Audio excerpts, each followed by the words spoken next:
সকলকে চমকে দিয়ে আজ দুপুরে ইন্ডিয়ান নেভি অতি গুরুত্বপূর্ণ একটি মিশন শুরু করলো। আমি এর আগে দ্য ইন্ডিপেন্ডেন্ট নেটওয়ার্কের একটি ভিডিওতে পাকিস্তানের সামরিক শক্তি এবং ভারতবর্ষের সামরিক শক্তির একটি তুলনামূলক বিশ্লেষণ করেছিলাম। সেখানে বলেছিলাম ইন্ডিয়ান নেভি হলো ভারতবর্ষের সম্পদ।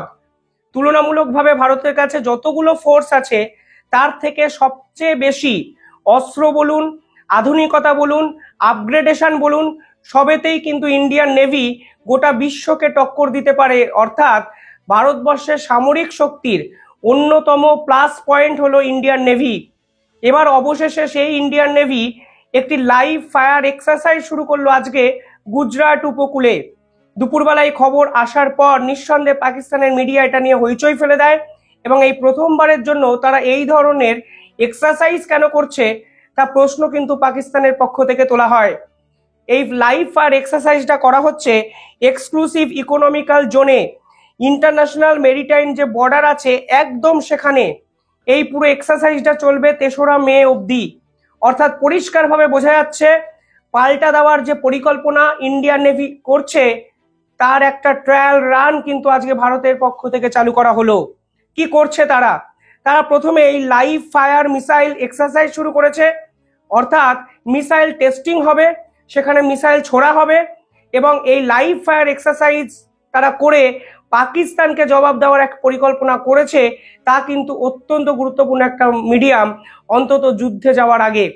সেকেন্ড যে পার্ট তারা করছে তা হলো অ্যান্টিশিপ মিসাইল, তা টেস্টিং করতে শুরু করে দিয়েছে, যা নিঃসন্দেহে পাকিস্তানের কাছেও একটা খারাপ বার্তা নিয়ে যেতে পারে। এবং পাকিস্তানের এই রিয়াকশন আমি দেখছিলাম, তারা সব মিলিয়ে কাঁপতে শুরু করেছে এখন এই লাইভ এক্সারসাইজের ফলে। দুপুরবেলা এই খবর যখন প্রকাশিত হয়েছে একাধিক আন্তর্জাতিক জার্নাল এ বিষয়ে কভার করেছে এবং তারা বলছে হঠাৎ করে ইন্ডিয়ান নেভি এই ধরনের লাইভ ফায়ার এক্সারসাইজ করতে শুরু করলো কেন, এবং এমন একটা জায়গাকে ইন্ডিয়ান নেভি বেছে নিয়েছে সেটাও ইটসেলফ এক সিগনিফিকেন্ট প্লেস, তাৎপর্যপূর্ণ জায়গা। গুজরাটের উপকূল, যার থেকে 85 কিলোমিটার দূরত্বে করাচি উপকূলকে রিড করতে পারে ভারত সরকার। অর্থাৎ একদম পাকিস্তানের কাছে, ইন্টারন্যাশনাল মেরিটাইম বর্ডারের কাছে, যা নিঃসন্দেহে পাকিস্তানকে বার্তা দেওয়ার জন্য এই এক্সারসাইজ প্ল্যানিং শুরু করলো ইন্ডিয়ান নেভি। একাধিক বিশেষজ্ঞরা কিন্তু বলছেন কোন কোন শিপকে কাজে লাগানো হয়েছে এখানেও চমক।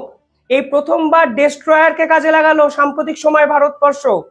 ডেস্ট্রয়ার পাকিস্তানের কাছে কিন্তু নেই। ডেস্ট্রয়ার অতি গুরুত্বপূর্ণ একটা অস্ত্র ইন্ডিয়ান নেভির। এই ডেস্ট্রয়ারের পাকিস্তানের সংখ্যা কিন্তু শূন্য, তাদের কাছে কোনো ডেস্ট্রয়ার নেই। আজকে ডেস্ট্রয়ার টেস্টিং করলো ভারতের পক্ষ থেকে ইন্ডিয়ান নেভি। তারা কলকাতা ক্লাস ডেস্ট্রয়ার ব্যবহার করেছে এই এক্সারসাইজে। অ্যাডভান্স স্টিলড ফ্রিগেটস ব্যবহার করা হয়েছে। অর্থাৎ এই দু প্রকার অস্ত্র কিন্তু পাকিস্তানের কাছে নেই, ফ্রিগেটসও নেই, ডেস্ট্রয়ারও কিন্তু পাকিস্তানের কাছে নেই। তৃতীয়ত, ব্রহ্মোস মিসাইল লঞ্চ করা হয়েছে এই টেস্টিং প্যাড থেকে। এই প্রথমবারের জন্য ভারতবর্ষের সর্বোৎকৃষ্ট মিসাইল ব্রহ্মোস তা ব্যবহার করা হলো, তাও আবার এক্সারসাইজ প্রোগ্রামে। পাকিস্তান বুঝতেই পারছে না হচ্ছেটা কি। হঠাৎ করে ইন্ডিয়ান নেভি কেন ব্রহ্মোস মিসাইল ব্যবহার করছে, কেন হঠাৎ করে ডেস্ট্রয়ার টেস্টিং করছে? বড়সড় কোনো যুদ্ধর আগে ব্রহ্মোস কিংবা ডেস্ট্রয়ারের ব্যবহার এর আগে আন্তর্জাতিক স্তর কিন্তু করেনি। অন্তত ব্রহ্মোসের সমকক্ষ কোনো মিসাইল টেস্টিং এর আগে বিশ্বের কোনো দেশ অহেতুক করেছে বলে আমার অন্তত জানা নেই। আপনাদের জানা থাকলে কমেন্টে জানাবেন। নিঃসন্দেহে বড়সড় এক পদক্ষেপ, যাতে পাকিস্তানের পক্ষ থেকে একাধিক রিয়াকশন আসছে এবং তারা পাল্টা ইন্ডিয়ান নেভির মতো কিছু করার চেষ্টা করছে। পুরো বিষয়টা একটা সাইকোলজিক্যাল গেমের জায়গায় চলে যাচ্ছে, যার শুরুটা আজকে ইন্ডিয়ান নেভি পাওয়ার হ্যান্ডস নিয়ে আজকে শুরু করলো আন্তর্জাতিক স্তরকে চমকে দিয়ে। পাশাপাশি ভারতবর্ষের পক্ষ থেকে এই জায়গায় 4 গ্রিন মেসেজেস ছাড়া হয়েছে। এটা একটা সিকিউরিটি প্রোটোকলের পার্ট। এই গ্রিন মেসেজ মানে হলো কোনো সিভিলিয়ান শিপকে এই জায়গায় এখন অ্যালাউ করা হবে না। এই কোস্টাল উপকূলবর্তী এরিয়া ইন্ডিয়ান নেভি ডমিনেট করবে এবং ইন্ডিয়ান নেভি এই অঞ্চলে একাধিক ফায়ার এক্সারসাইজ করবে, তাও আবার লাইভ, যা পাকিস্তানের নাকের ডগায়। আরবিয়ান সি ডমিনেট করার জায়গায় ভারতবর্ষ যাচ্ছে এবং আরবিয়ান সিকে কাজে লাগিয়ে পাকিস্তানের বিভিন্ন ব্যবসা যে নিয়ন্ত্রিত হয় তা ভারত সরকার জানে। ঠিক সে জায়গায় কোপ মারার পরিস্থিতি কি তৈরি করছে ভারত, এই প্রশ্ন কিন্তু উঠতে শুরু করেছে। পাকিস্তান দেখা দেখি কিছু একটা শুরু করার চেষ্টা করেছে। যদিও তারা সেই চেষ্টা সম্পূর্ণ করতে পারেনি। পাকিস্তান চেয়েছে আরবিয়ান সি, যেখানে করাচি, সেখানে কিছু রকমের এক্সারসাইজ করা, অর্থাৎ পাল্টা বার্তা দেওয়ার। কোনো মিডিয়া নিউজ আসেনি, খবর আসেনি, সব জায়গায় ইন্ডিয়ান নেভির এক্সারসাইজ নিয়ে জয় জয়কার। তারা সেকেন্ড ভার্সনে চেয়েছে কমব্যাট প্রিপারেশনকে চালু করতে। তারা বিভিন্ন জায়গায় বলেছে আমরাও নেভি ওরিয়েন্টেড কমব্যাট প্রিপারেশন নিচ্ছি যেন পাল্টা আঘাত আনতে পারি, কিন্তু তাদের কাছে অস্ত্র কোথায়, তাদের কাছে লড়ার মতো ক্ষমতা কোথায়? তারা বিভিন্ন জায়গায় বলছে ইন্ডিয়ান অ্যাটাকের যে থ্রেট, সেই থ্রেটকে পাল্টা দেওয়ার জন্য আমরাও পাকিস্তানের নেভিকে আসরে নামাচ্ছি এবং করাচি উপকূলে এক্সারসাইজ করতে শুরু করে দিয়েছি ইন্ডিয়ান নেভির মতো। কিন্তু ইন্ডিয়ান নেভি ব্যবহার করছে ব্রহ্মোস, ইন্ডিয়ান নেভি ব্যবহার করছে ডেস্ট্রয়ার। এর পাল্টা অ্যাটাক পাকিস্তানের পক্ষ থেকে যে কিভাবে করা সম্ভব তা পাকিস্তানের সেনাবাহিনীও এখন বুঝতে পারছে না। পাকিস্তান সেনাপ্রধানকে খুঁজে পাওয়া যাচ্ছে না, তিনি নিখোঁজ। পাকিস্তান কোন অস্ত্রে ভারতের বিপক্ষে ঝাঁপাবে বা প্রতিহত করবে ভারতকে, সেই সুনির্দিষ্ট পরিকল্পনা তাদের কাছে নেই। তাই তারা জাতিসংঘের কাছে যাচ্ছে, জাতিসংঘের প্রধানকে দিয়ে ভারতের বিদেশমন্ত্রীকে ফোন করাচ্ছে। ভারতের বিদেশমন্ত্রী যখন বলে দিয়েছে অ্যাটাক হবেই, অ্যাকশন হবেই, এই সন্ত্রাসবাদকে কোনো রকম ছাড় নয়, তখন তারা ভয়ে ভয়ে সাইকোলজিক্যাল গেম খেলার জন্য পাল্টা ইন্ডিয়ান নেভির এই ধরনের এক্সারসাইজের বিপক্ষে পাকিস্তান নেভিকে মার্কেটে নামানোর চেষ্টা করছেন, যা আদতে তাদের সাফল্য কতটা দেবে সেটাই একটা বড় প্রশ্ন। পাশাপাশি এই মুহূর্তে ভারত কি চাইছে?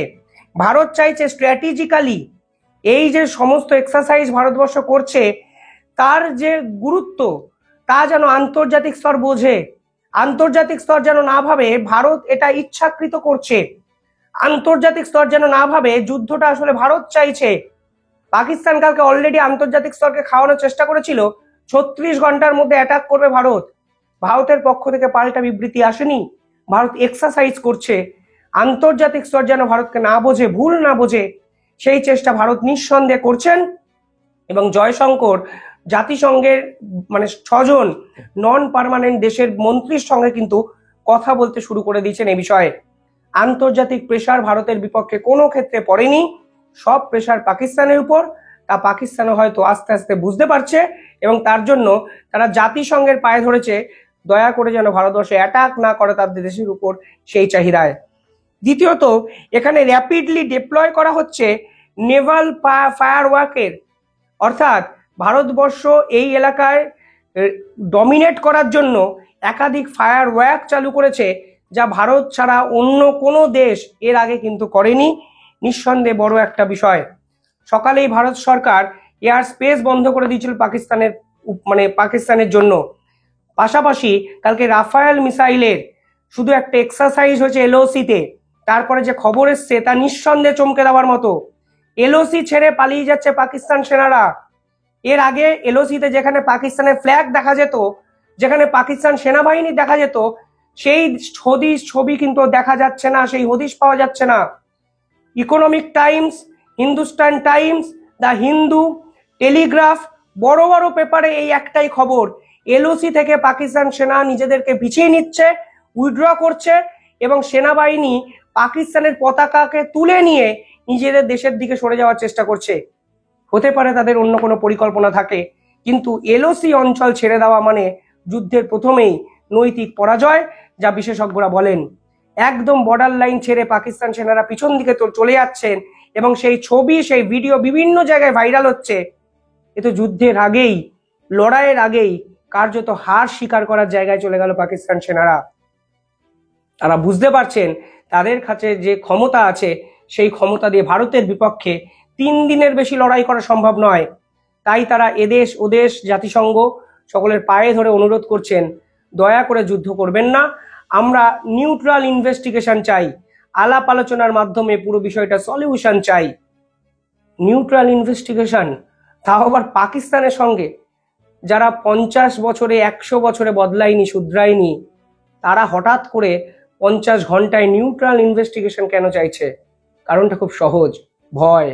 আজ ইন্ডিয়ান নেভির এই ধরনের পদক্ষেপের পর আমার মনে হয় ভয়টা তাদের ডিরেক্ট মাথা অবধি পৌঁছে গেছে। কিভাবে দেখছেন আপনারা সব কমেন্টে জানাবেন। ধন্যবাদ।